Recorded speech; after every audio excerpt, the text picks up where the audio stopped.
Temporary registration മാത്രം കൊണ്ട് കാര്യമില്ല. നിങ്ങളുടെ അടുത്ത 10 വർഷത്തേക്ക് നിങ്ങളുടെ ട്രസ്റ്റിന് കംപ്ലീറ്റ് എക്സെംഷൻ വേണം. അങ്ങനെയാണെന്നുണ്ടെങ്കിൽ നിങ്ങൾ പെർമനൻറ്റ് രജിസ്ട്രേഷൻ അപ്ലൈ ചെയ്യണം.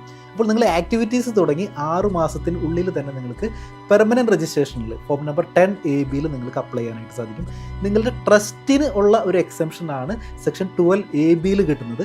അതല്ല സെക്ഷൻ 80G നിങ്ങൾ ട്രസ്റ്റിലേക്ക് ഒരുപാട് ആളുകൾ ചിലപ്പോൾ ഫണ്ട് തരുന്നുണ്ടായിരിക്കും, ഡൊണേഷനൊക്കെ ആയിട്ട്. അപ്പോൾ അവർക്ക് നിങ്ങൾക്കൊരു എക്സെംഷൻ, അവരുടെ ഇൻകം ടാക്സിൽ നമുക്കൊരു ഇളവ് കൊടുക്കണമെന്നുണ്ടെങ്കിൽ നിങ്ങളുടെ ട്രസ്റ്റിന് 80G രജിസ്ട്രേഷൻ ഉണ്ടായിരിക്കണം. അപ്പോൾ അതൊരു ചാരിറ്റബിൾ ട്രസ്റ്റ് ആണെന്നുണ്ടെങ്കിൽ, അല്ലെങ്കിൽ ചാരിറ്റബിൾ കം റിലീജിയസ് ട്രസ്റ്റ് ആണെന്നുണ്ടെങ്കിലാണ് ഈ 80G ആപ്ലിക്കേഷൻ അവൈലബിൾ ആയിരിക്കുള്ളൂ. നിങ്ങളൊരു പ്യുവർലി റിലീജിയസ് ട്രസ്റ്റ് ആണെന്നുണ്ടെങ്കിൽ 80Gക്ക് നിങ്ങൾക്ക് അപ്ലൈ ചെയ്യാനായിട്ട് അർഹതയില്ല. ടെമ്പററി രജിസ്ട്രേഷൻ പോലെ അത്ര ഈസി അല്ല പെർമനൻറ്റ് രജിസ്ട്രേഷൻ. ഒരുപാട് കാര്യങ്ങൾ സ്ക്രൂട്ടനൈസ് ചെയ്തതിന് ശേഷം മാത്രമാണ് ഇൻകം ടാക്സ് ഡിപ്പാർട്ട്മെൻറ്റ് ഈ പെർമനൻറ്റ് രജിസ്ട്രേഷൻ തരുന്നത്. അതായത് നിങ്ങളുടെ ആക്ടിവിറ്റി റിപ്പോർട്ട്, നിങ്ങളൊരു ട്രസ്റ്റ് ഒരു ജെനുവിൻ ആയിട്ട് വർക്ക് ചെയ്യുന്നുണ്ട് എന്നറിഞ്ഞതിന് ശേഷം മാത്രമേ നിങ്ങൾക്കൊരു പെർമനൻറ്റ് രജിസ്ട്രേഷൻ ലഭിക്കുകയുള്ളൂ. നിങ്ങളുടെ ഗ്രോസ് റെസീറ്റ്സ് 5 കോടിക്ക് താഴെയാണെന്നുണ്ടെങ്കിൽ 10 വർഷത്തേക്ക് വരെ നിങ്ങൾക്ക് പെർമനൻറ്റ് രജിസ്ട്രേഷൻ എലിജിബിലിറ്റി ഉണ്ട്. അതല്ലാന്നുണ്ടെങ്കിൽ 5 വർഷമാണ് പെർമനൻറ്റ് രജിസ്ട്രേഷൻ്റെ കാലാവധി വരുന്നത്.